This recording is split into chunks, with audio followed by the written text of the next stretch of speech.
நம்ம வாழ்க்கையில எல்லாருமே ஒரு இன்விசிபிளான பாரத்தை நம்ம மனசுக்குள்ள தூக்கிட்டு சுத்திக்கிட்டே இருக்கோம். பஸ்ல போறப்ப, ஆபீஸ் சீட்ல உட்கார்ந்துட்டு இருக்கப்ப, ஏன் தூங்கும் போது கூட நம்ம மைண்ட் ரெஸ்ட் எடுக்க மாட்டேங்குது. நம்ம என்ன தப்பு பண்றோம்னு தெரியுமா? நம்மளுடைய ஹாப்பினஸ் அப்படிங்கிற ரிமோட் கண்ட்ரோலை அடுத்தவங்க கிட்ட கொடுத்து வச்சிருக்கோம். அவங்க நம்மளை பார்த்து சூப்பர்னு சொன்னா சிரிக்கிறோம். அதுவே அவங்க நம்மளை பார்த்து வேஸ்ட்னு சொன்னாங்கன்னா சோகமாய் உட்காந்துடுறோம். இன்னைக்கு நம்ம பார்க்க போற இந்த ஜென் ஸ்டோரி உங்க லைஃபை எப்படி ரிலாக்ஸா வச்சுக்கிறதுன்னு சொல்ல போகுது.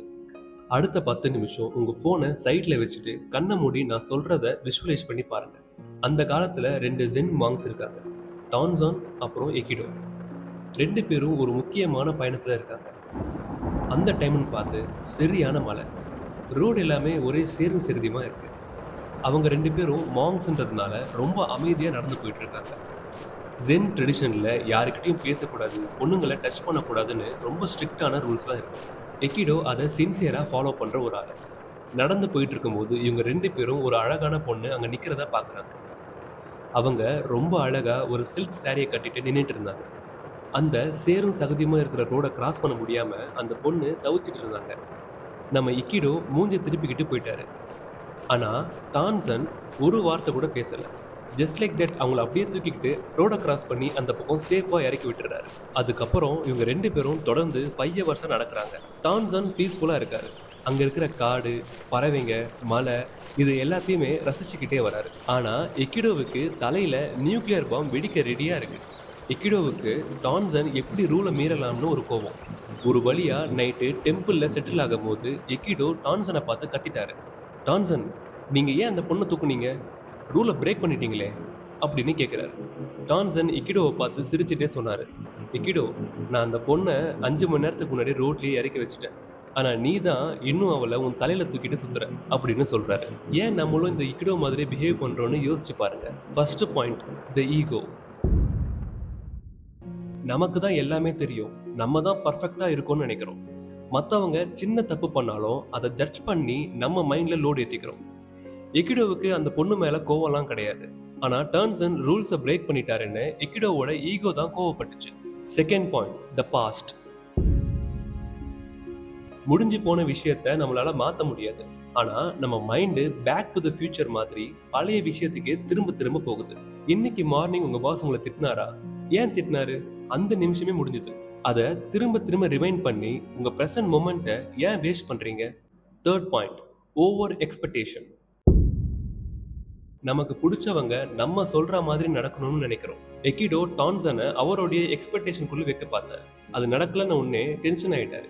இன்னைக்கு நம்மளுடைய லைஃப்லயும் ஃப்ரெண்டா இருக்கட்டும், லவ்வரா இருக்கட்டும், இல்ல உங்க பாஸா இருக்கட்டும், நம்ம நினைக்கிற மாதிரி இல்லைன்னா நமக்கு பிபி ஏறிடுது. எக்கிடோ அந்த 5 மணி நேரத்துல அழகான ஃபாரஸ்ட்டை என்ஜாய் பண்ண மிஸ் பண்ணிட்டாரு. ஜஸ்ட் அந்த இன்சிடென்ட்டை மட்டும் தான் தூக்கிட்டு சுத்தினாரு.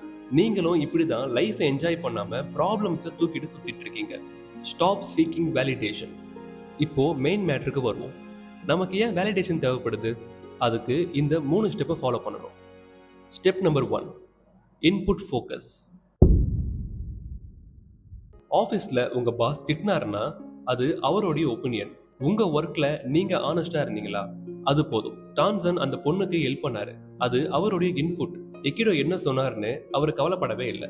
திங்க் பண்ணி பாருங்க, நீங்கள் உங்கள் சாட்டிஸ்ஃபேக்ஷனுக்காக வேலை பண்ணுறீங்களா, இல்லை மற்றவங்க சூப்பர்னு சொல்லணுன்றதுக்காக வேலை பண்ணுறீங்களா? சாட்டிஸ்ஃபேக்ஷன் தான் முக்கியம். நம்ம பண்ணுற வேலையை எப்போவுமே நம்மளுடைய சாட்டிஸ்ஃபேக்ஷனுக்காக பண்ணணும். Step 2, stop the remote control. நம்ம கூட இருக்கவங்கலாம் வீடு, காருன்னு நல்லா செட்டில் ஆயிட்டாங்க. ஆனால் நம்ம மட்டும் இப்படியே இருக்கணும்னு நினைக்கிறீங்க. இன்னைக்கு உங்க கூட இருக்கவங்க உங்களை பார்த்து உன்னால எதுவும் பண்ண முடியாதுன்னு சொன்னவங்க எல்லாம் ஒரு நாள் நீங்க சொன்ன விஷயத்த முடிச்சு காட்டும் போது எனக்கு அப்பவே தெரியும் உன்னால முடியும்னு சொல்லி காட்டுவாங்க. ரெண்டுத்துக்குமே ரியாக்ட் பண்ணாதீங்க. ரிமோட்டை உங்க கையில வச்சுக்கோங்க. யாரோ ஒருத்தர் உங்களை கஷ்டப்படுத்துற மாதிரி பேசுனாங்கன்னா உடனே உங்க மூடை சேஞ்ச் பண்ணி அவங்கள வின் பண்ண வைக்காதீங்க. அவங்களுக்கு அந்த பர்மிஷனையும் கொடுக்காதீங்க. Step number 3, internal talk. உங்ககிட்ட நீங்களே பேசுங்க. இன்னைக்கு நான் கஷ்டப்பட்டு இந்த வேலையை முடிச்சேன், உண்மையாவே நான் கெத்து தான்.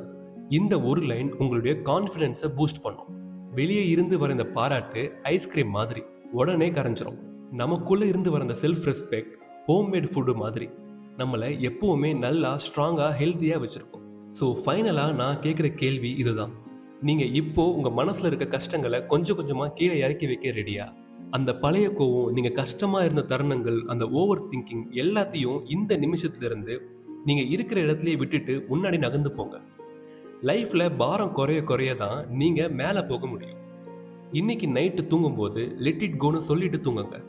இந்த 10 நிமிஷம் உங்க கூட டைம் ஸ்பெண்ட் பண்ணதுல எனக்கு ரொம்ப சந்தோஷம். உங்க மைண்ட் இப்ப கொஞ்சம் கிளியரா இருந்தா அத கமெண்ட்ல சொல்லுங்க. மறக்காம வாய்ஸ் ஆஃப் மனோஜ் சேனலை சப்ஸ்கிரைப் பண்ணிக்கோங்க. அது நம்ம கம்யூனிட்டியை பில்ட் பண்றதுக்கு ஹெல்ப்ஃபுல்லா இருக்கும். கூடவே பெல் ஐகானை கிளிக் பண்ணிக்கோங்க. அப்பதான் நான் போடுற வீடியோ உங்களுக்கு நோட்டிபிகேஷன்ல வரும். எதை பத்தியும் யோசிக்காம நிம்மதியா தூங்குங்க. Stay positive.